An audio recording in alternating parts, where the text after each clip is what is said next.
നമസ്കാരം. വെഞ്ഞാറമ്മൂട് കൂട്ടക്കൊലയുമായി ബന്ധപ്പെട്ട് ഇന്നത്തെ കേരളകൗമുദി ദിനപത്രത്തിൽ ഒരു വാർത്തയുണ്ട്. ആ വാർത്ത മനോരമയടക്കം മറ്റൊരു പത്രങ്ങളിലും തെരഞ്ഞെങ്കിലും കാണാൻ കഴിഞ്ഞില്ല. ആ വാർത്തയിൽ പറയുന്നത് വെഞ്ഞാറമ്മൂട്ടിലെ അഫാൻ തൻ്റെ അമ്മ ഷൈമിയെ കൊല്ലാൻ ശ്രമിച്ചെങ്കിലും അവർ കൊല ചെയ്യപ്പെട്ടില്ല. അവർ ജീവിതത്തിലേക്ക് മടങ്ങിയേക്കും എന്ന പ്രതീക്ഷ പോലീസിനും ബന്ധുക്കൾക്കുമൊക്കെയുണ്ട്.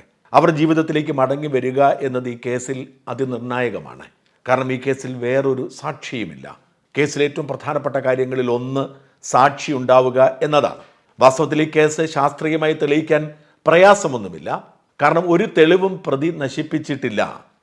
എല്ലാ തെളിവുകളും അയാൾ അവശേഷിപ്പിച്ചിരുന്നു.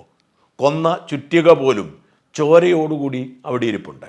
ആകപ്പാടെ അയാൾ ചെയ്തത് വിചിത്രമായി കൊലയ്ക്ക് ശേഷം കുളിച്ച് തുണി മാറി ഓട്ടോ പിടിച്ച് യാതൊരു കൂസലുമില്ലാതെ യാതൊരുവിധ ആകുലതയുമില്ലാതെ പോലീസ് സ്റ്റേഷനിൽ പോയി എന്നതാണ്. അപ്പോൾ അയാൾക്കൊരു ആശങ്കയും ഉണ്ടായിരുന്നില്ല എന്ന് ഓട്ടോറിക്ഷ ഡ്രൈവർ ശ്രീജിത്ത് പറയുന്നു. ഈ ശ്രീജിത്തിൻ്റെ ഓട്ടോ അഫാൻ പലതവണ കൊല നടത്തിയ ദിവസം വിളിച്ചിരുന്നു. കൊല ചെയ്യുന്നതിന് മുൻപ് 13-കാരനായ തൻ്റെ അനുജൻ അഫ്സാനെ അയാൾ ഇതേ ഓട്ടോയിലാണ് കുഴിമന്തി വാങ്ങാൻ പറഞ്ഞു വിട്ടത്. പക്ഷെ ആ കുഴിമന്തി കഴിക്കാൻ അവനെ അനുവദിച്ചില്ല. ആദ്യം വന്ന വാർത്തകളൊക്കെ തെറ്റാണ്. പിന്നീട് വരുന്ന വിവരങ്ങൾ പരിശോധിക്കുമ്പോൾ ആ കുഴിമന്തി കഴിക്കാൻ അനുവദിച്ചില്ല.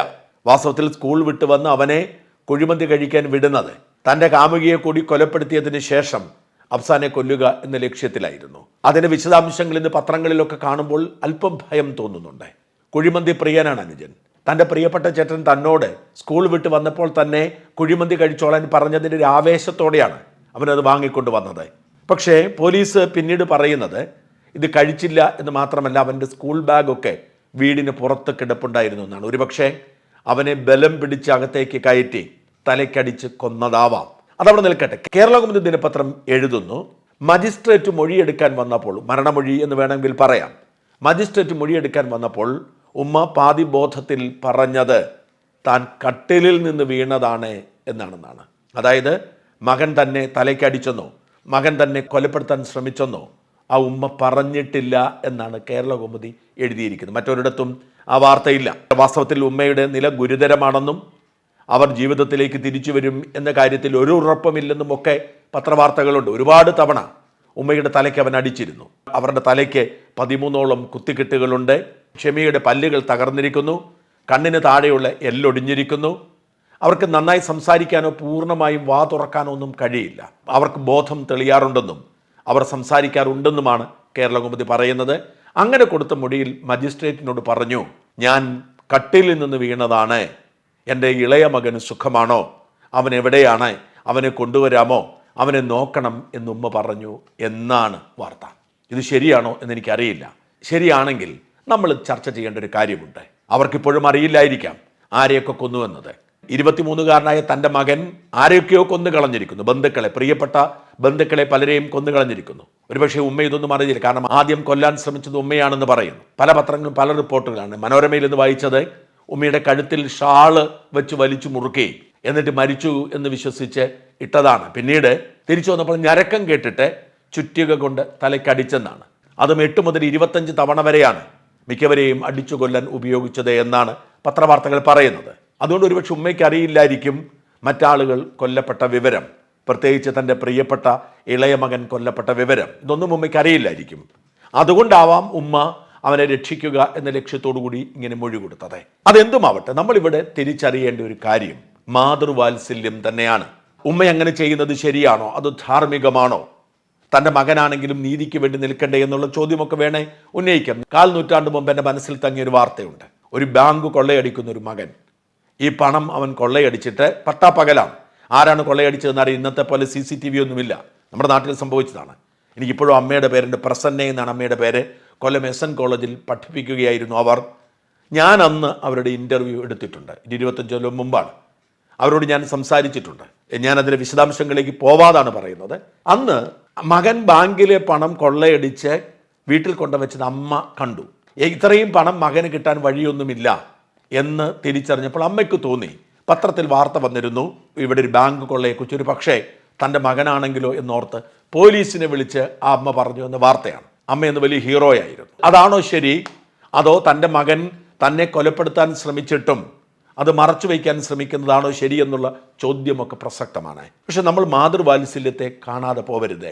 ഉമ്മയെ സംബന്ധിച്ചിടത്തോളം തൻ്റെ മകൻ തന്നെ കൊല്ലാൻ ശ്രമിച്ചു എന്ന സത്യം തിരിച്ചറിയുമ്പോഴും അവൻ്റെ നിസ്സഹാവസ്ഥയും അവൻ്റെ ജീവിത പ്രതിസന്ധിയും തിരിച്ചറിയാൻ ഉമ്മയ്ക്ക് കഴിയുകയും താൻ കൊല്ലപ്പെട്ടാലും താൻ ഇനി തിരിച്ചു വന്നാലും തൻ്റെ പേരിൽ മകൻ ശിക്ഷിക്കപ്പെടരുത് എന്ന വാശിയും നമ്മൾ അംഗീകരിച്ചില്ലേ മതിയാവൂ. വാസ്തവത്തിൽ മാതൃവാത്സല്യത്തിൻ്റെ ഏറ്റവും വലിയ തെളിവിതാണ്. ഒരു സത്യം തന്നെയാണ്. ലോകത്തെ ഏറ്റവും വലിയ സ്നേഹം അമ്മയും മക്കളും തമ്മിലുള്ളതാണ്. അതിന് തുല്യമായ സ്നേഹം മറ്റൊരാൾക്കും കൊടുക്കുന്നില്ല. അത് മൃഗങ്ങൾക്ക് പോലുമുണ്ട്. അതായത് ഈ കുഞ്ഞിൻ്റെ ജന്മത്തിന് കാരണമായ അപ്പനില്ലാത്ത വാത്സല്യവും സ്നേഹവും വാസ്തവത്തിൽ അമ്മയ്ക്ക് മക്കളുണ്ടാവും. ആണിനോടാണെങ്കിലും പെണ്ണിനോടാണെങ്കിലും ആണിനോട് കുറച്ച് വാത്സല്യം കൂടുതലുണ്ടാവും എന്ന് കേൾക്കാറുണ്ട്. പക്ഷെ മക്കൾ തൻ്റെ ഉദരത്തിൽ വളർന്നു വന്ന 10 മാസത്തോളം താൻ ചുമന്ന് നടന്ന് ജന്മം കൊടുത്ത് താൻ വെയിൽ കൊള്ളാതെ, തീയിൽ വീഴാതെ, പുഴയിൽ വീഴാതെ കാത്തു സംരക്ഷിച്ച, ഭക്ഷണം വാരിക്കൊടുത്ത, വളർത്തിയെടുത്ത, തൻ്റെ വേദനകളുടെയും ആശങ്കകളുടെയും ഒക്കെ അപ്പുറത്ത് തൻ്റെ അഭയമായി കരുതിയ മക്കൾ, അവരുടെ അമ്മയ്ക്കുള്ള സ്നേഹം മറ്റാർക്കും ഉണ്ടാവില്ല. സഹോദരങ്ങൾ പണത്തിൻ്റെ പേരിൽ തമ്മിൽ തല്ലാം. അവർക്ക് പുതിയ ജീവിതമുണ്ടാവുമ്പോൾ, കുടുംബമുണ്ടാവുമ്പോൾ അവർക്ക് സഹോദരങ്ങളോടൊരു അടുപ്പം നഷ്ടപ്പെട്ടെന്ന് വരാം. ഇഷ്ടമൊക്കെ ഉണ്ടാവും, സ്നേഹമൊക്കെ ഉണ്ടാവും. പക്ഷെ സഹോദരങ്ങൾ തമ്മിൽ ഭിന്നിക്കാനുള്ള സാധ്യത കൂടുതലാണ്. അപ്പൻ ഈ വേദനയും ദുരിതവും ഒന്നും അനുഭവിച്ചിട്ടില്ല എന്ന് മാത്രമല്ല, ഈ ജന്മം നൽകൽ പ്രക്രിയയിൽ അപ്പൻ്റെ റോള് വളരെ മിനിമമാണ്. സംരക്ഷണ പ്രക്രിയയിലും അപ്പൻ്റെ റോള് വളരെ മിനിമമാണ്. അതുകൊണ്ടാണ് പലപ്പോഴും പെൺമക്കളെ ലൈംഗികമായി പീഡിപ്പിക്കാൻ അപ്പന്മാർക്ക് കഴിയുന്നത്. അതുകൊണ്ട് തന്നെയാണ് ഒരമ്മയ്ക്കും തൻ്റെ മകനെ ലൈംഗികമായി പീഡിപ്പിക്കാൻ കഴിയാത്തത്. അതുകൊണ്ട് തന്നെയാണ് കടക്കാവൂരിൽ ഒരു ഉമ്മ തൻ്റെ മകനെ പീഡിപ്പിച്ചു എന്ന പേരിൽ കേസുണ്ടായപ്പോൾ അത് അസത്യമായിരിക്കും എന്ന നിഗമനത്തിൽ അവർക്ക് വേണ്ടി പോരാടിയതും അവർക്ക് നീതി നേടിക്കൊടുക്കാൻ മറുനാടന് കഴിഞ്ഞതും. ഒരമ്മയ്ക്കും തൻ്റെ മകനെ പീഡിപ്പിക്കാൻ കഴിയില്ല. അല്ലെങ്കിൽ ആ അമ്മ ലഹരിക്ക് അടിമപ്പെട്ടിരിക്കണം. നമ്മൾ പലപ്പോഴും തിരിച്ചറിയാത്ത ഒന്നാണത്. എൻ്റെ മനസ്സിൽ എപ്പോഴും തങ്ങി നിൽക്കുന്ന ഒരു ദൃശ്യമുണ്ട്. ഒരു കുരങ്ങിനെ കടിച്ചു കൊല്ലുകയാണ് ഒരു കടുവ.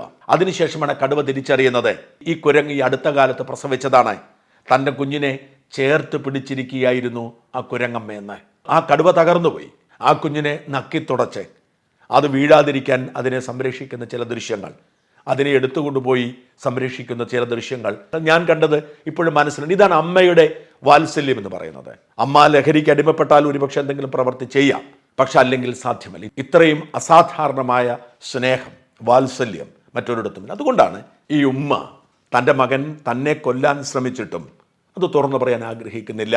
പോലീസിനോട് പറയുന്നു, മജിസ്ട്രേറ്റിനോട് പറയുന്നു, ഉരുണ്ട് വീണതാണ്. ഒരുപക്ഷെ പിന്നീട് ആശുപത്രിയിൽ നിന്ന് അവർ പുറത്തേക്ക് വരുമ്പോൾ, ഇതിൻ്റെ വിശദാംശങ്ങളൊക്കെ രംഗത്ത് വരുമ്പോൾ അവർ നിലപാട് മാറ്റുമായിരിക്കും.